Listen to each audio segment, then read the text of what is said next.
Всех приветствую! В сегодняшнем видео покажу, как установить круиз-контроль на Audi A4 B8 до рестайл.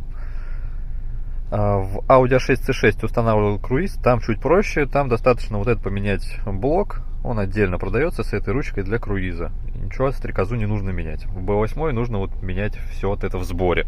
Там еще есть отличия по артикулам, тоже оставлю в описании, какие совместимы, какие нет. И в довесок мне отдали вот это такое кольцо со шлейфом, но, как я понимаю, оно ничего не стоит, потому что, судя по артикулу, она не поддерживает, это кольцо не поддерживает мультируль. То есть оно поддерживает круиз-контроль, но не поддерживает мультируль, поэтому, скорее всего, оно вообще ничего не стоит. Но я сниму то, что здесь вот стоит, и сравню, чем оно отличается по вот этим, может, контактам, может, вот здесь вот контакты дополнительные отсутствуют. В общем, посмотрю, в чем оно отличается. Но, скорее всего, оно как бы будет просто валяться. Вот, значит, как понять, что ваше кольцо подходит под установку круиз-контроля? 100%, если у вас есть мультируль, то есть кнопки на руле, то круиз-контроль можно установить, это 100%. А вот если нет мультируля, то здесь уже вопросы. Скорее всего, придется менять. Артикулы, которые подходят, я, как уже сказал, оставлю в описании. Вот, и потом покажу, какой инструмент нужен для демонтажа. Все потребуется из инструмента. Значит, Torx T30 для откручивания подушки, Spline M12 для откручивания руля, Torx T20 для откручивания крепления кожуха, Hex шестигранник на 5 для откручивания скобы, ключ на 10 для откручивания клемм аккумулятора, и Torx T8, скорее всего, либо T6. Вот, честно, не знаю точно. Скорее всего, T8. Для откручивания одного крепления кольца. Вот. Ну и какой-то такой плоский инструмент для клипс. Значит, в первую очередь откручиваем крепление подушки безопасности. Значит, при заведенном двигателе здесь вот есть две заглушки. Их нужно будет просто так вот снять. И там под ними Torx T30. Сейчас попробую показать. Вот даже со вспышкой.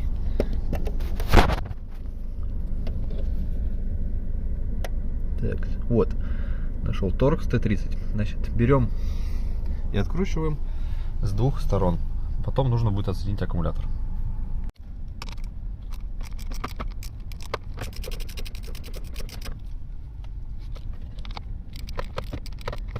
Прежде чем отключать подушку безопасности, обязательно отключаем минусовую клемму с аккумулятора головкой либо ключом на 10. Когда аккумулятор отключен, можно извлекать подушку безопасности. Опять же, так, с себя нужно снять статику, дотронуться до какой металлической части, открытой, не покрашенной, и двумя руками аккуратно извлечь эту подушку. Здесь вот желтый коннектор, за зеленый тянется и отщелкивается. Снизу черный, тоже просто отщелкивается, вынимается там, отщелкивается. Все, подушка безопасности извлечена. Если устанавливать мультируль, то придется еще вот этот, по-моему, шлейф поменять. Но так здесь мультируль уже есть, то ничего дополнительно устанавливать не нужно. Теперь нужно открутить вот эту гайку. Где-то пишут, что нужно Torx T55, но по факту здесь нужен Spline M12. Вот такой 12-гранный. И откручиваем. Кто-то еще пишет, что вот эта гайка одноразовая, так как на ней есть фиксатор резьбы. Но я уже раньше закручивал, и ничего страшного. Значит, по поводу отметок. Тут ставить, в принципе, ничего не нужно. Там будет отметка на валу и на руле, как совмещать правильно.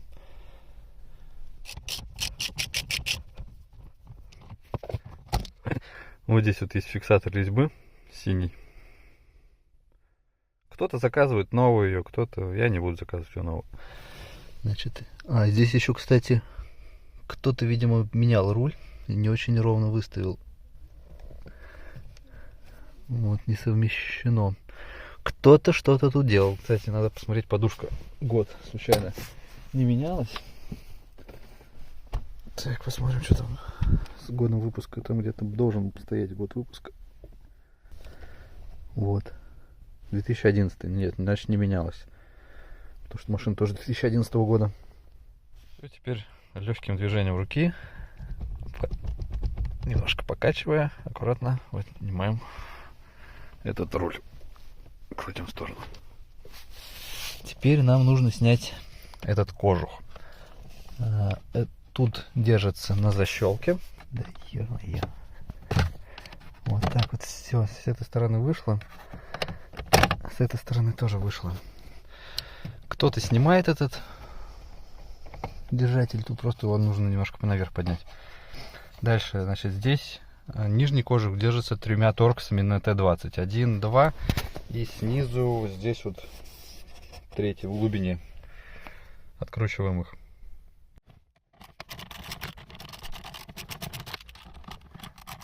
Нижний там где-то в глубине нужно будет поймать. Как-то он там. Короче, сейчас надо будет вылезать, наверное, смотреть снизу. Нижний кожух снят. Его придется допиливать гравером. Кто-то тоже писал, что здесь есть отметки для круиз-контроля. Ничего тут нету. Нужно будет придумывать как-то все самостоятельно, как распиливать это дело. Вот, теперь нам нужно отключить разъемы. Так. Тут красный отщелкивается. Сюда черный, там еще разъем как-то тоже нажимается. Отсоединяется. Так, все, тут по идее все. И теперь нам нужно открутить вот эти вот. Похоже, это шестигранник. Где-то писали, что это Torx T30, но по факту это шестигранник. Значит, шестигранником на 5. Он совсем легко, кстати, затянут. Ослабляем этот хомут. И по идее, эту штуку больше ничего не должно держать. Да, оно извлекается спокойно с вала. Вот, теперь нам нужно разобраться с этим кольцом. У меня кольцо F, оно поддерживает и круиз, и мультируль. Здесь BC. Вот, сейчас надо будет отсоединить это кольцо. Значит, здесь вот нужно поднять вот эти вот защелки наверх и извлечь этот коннектор. Дальше также вот этот коннектор тоже поднимается и извлекается. И давай.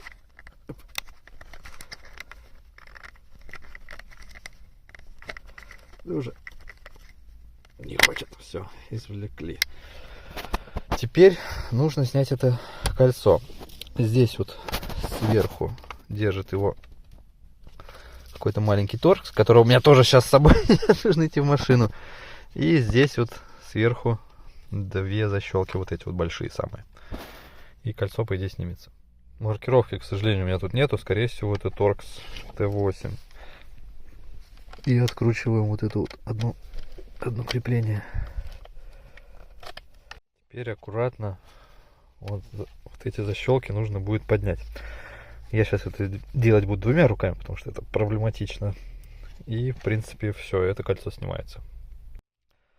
Все, отщелкнули. Эту штуку не беспокоиться можно, она вот этим фиксатором держится от проворота. Но потом, скорее всего, придется еще адаптировать и руль. Но это уже после. Сейчас посмотреть, как оно тут снимается. Снимается. Как это снимается? Так, давай, снимайся уже. Что ты тут? Мне все портишь малину. Что-то снизу ее держит. Еще немножко. Ай. Снизу там вроде просто она этим застряла. Вот, значит, чем она отличается? Здесь также этих пинов нету. Сейчас сравним с F-кой. Ой, Ешку и F-ку. Так, это. И вот это вот Ешка. Значит, по количеству пинов Все абсолютно совпадает вот с этим, да, 6-7 нету, тоже 6-7 нет, 1-2 нету, 1-2 нету. Здесь, да все то же самое вообще. Визуально они ничем не отличаются. Только вот это вот Ешка, а это F. Вот. Значит, сейчас надо поменять местами. Теперь все в обратном последовательности собираем. Эта штука встанет только в единственном положении, там есть направляющая. И закручиваем теперь это, вставляем коннекторы обратно. И потом нужно будет все это программировать. Чтобы пока не пилить кожу, мало ли что-то не пойдет не так. Я прикручиваю руль и все это активирую, подушку. Теперь подключаемся к кабелям, к ноутбуку и в VCDS программируем модули. Значит, идем в блок двигатель.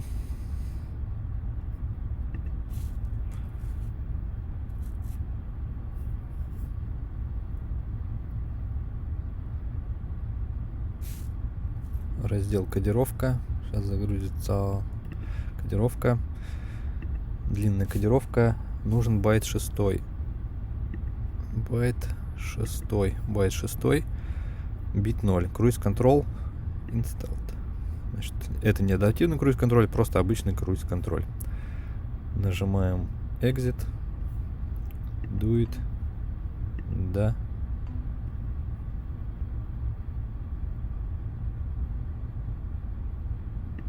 Так. Он не принимает этот круиз.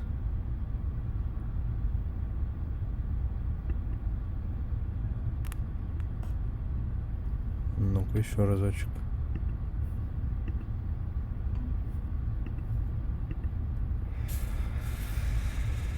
Фламинго, так. А если попробовать в 16-м блоке?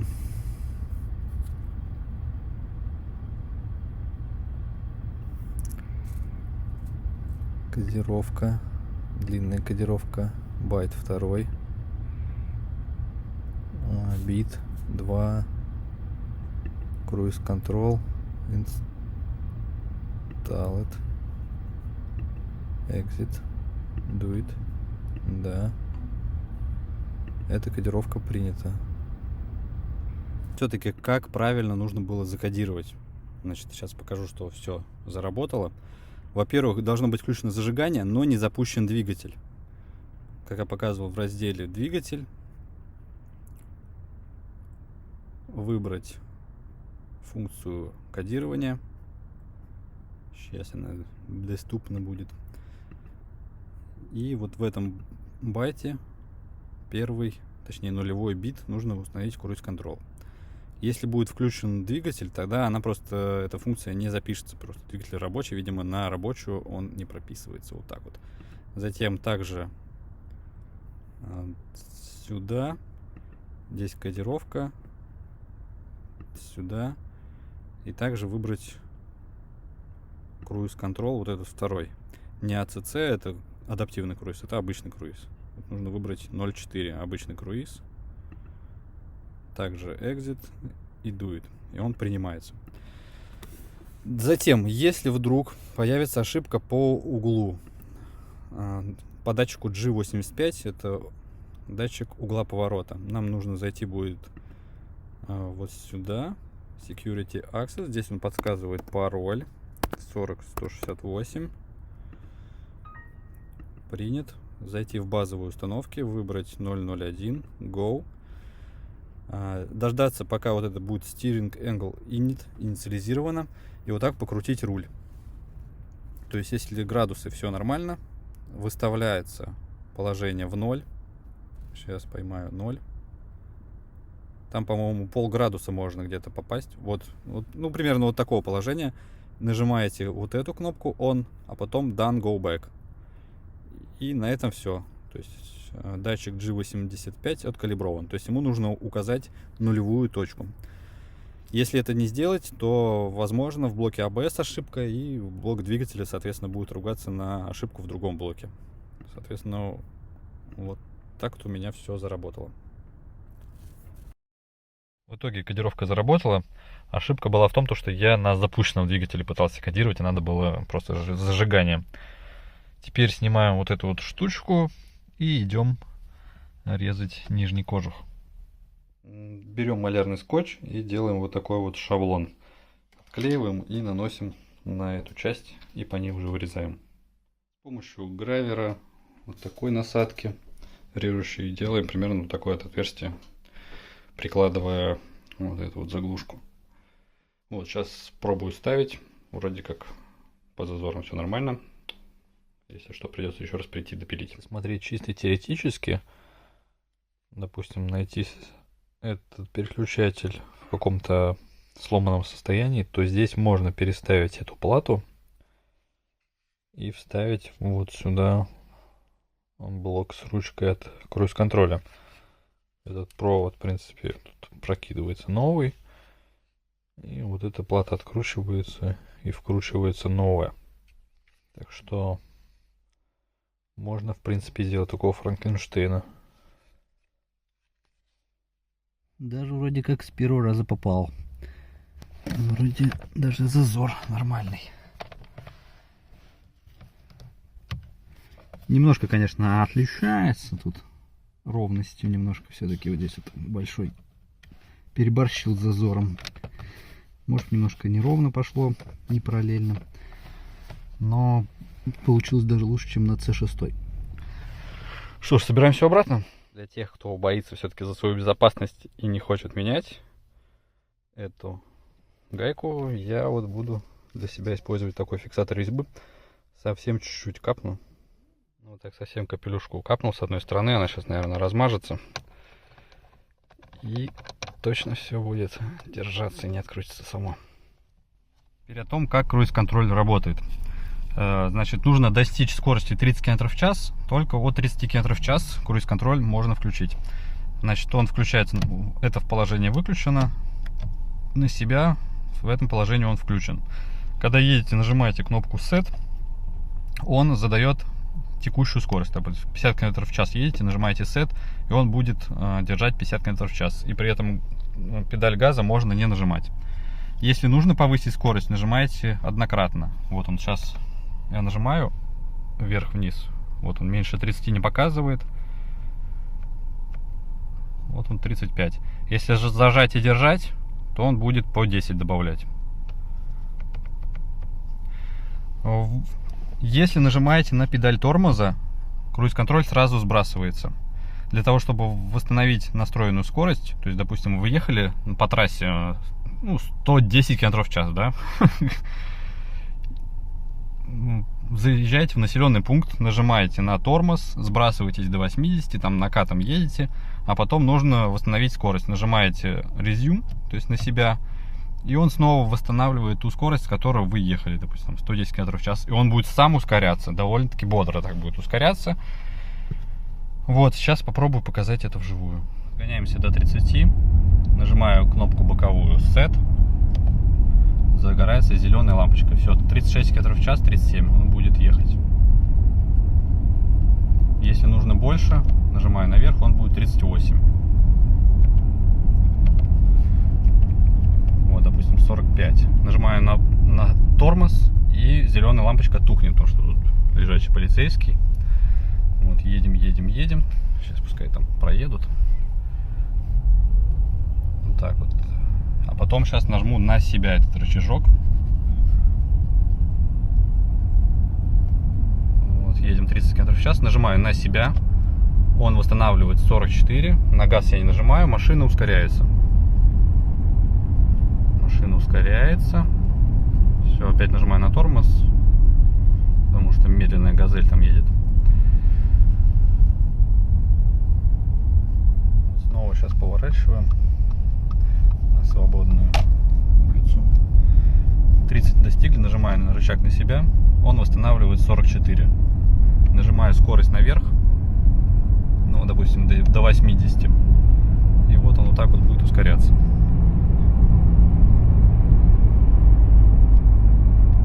Будет ускоряться до 80. Ничего не видно. Короче, вот он спокойном таком режиме ускоряется до 80 и будет держать скорость. Снова нажимаем на себя, и он будет пытаться разогнаться до 80.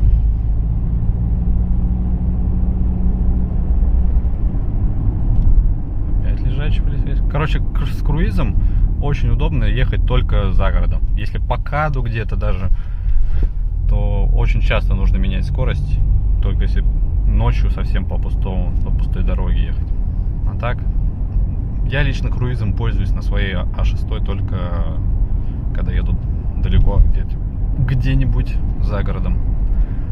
А так, прикольная функция, которая стоила мне 4000 рублей. На C6 мне обошлось рублей в 500. Ну вот как-то так. Спасибо за внимание. Ставьте лайки. Всем пока.